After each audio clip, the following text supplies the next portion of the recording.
నమస్తే అండి. నా పేరు రత్నకుమారి. ఈరోజు నేను స్పెషల్ అండి, సండే స్పెషల్ రాగి సంకటండి, లేదా రాగి ముద్ద అంటారండి. బియ్యం నానపెట్టుకున్నానండి. ఒక 5 అవర్స్ నానపెట్టుకున్నాను.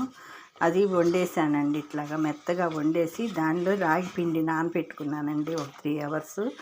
ఆ రాగి పిండి కూడా వేసి దీంట్లో దగ్గర పడనిచ్చానండి, ఉడకనిచ్చాను. ఇది రాగి ముద్ద అండి. దీనిలోకి కొంచెం నెయ్యి, సాల్ట్ వేసుకుంటే చాలా టేస్ట్గా ఉంటుందండి. అసలు ఉడుకుతుంటేనే చాలా మంచి స్మెల్ వస్తుంది. ఓకే ఫ్రెండ్స్, ఈ వీడియో కనుక మీకు నచ్చినట్టయితే లైక్ చేయండి, షేర్ చేయండి, పక్కనే ఉన్న బెల్ బటన్ నొక్కండి. Okay friends, thank you.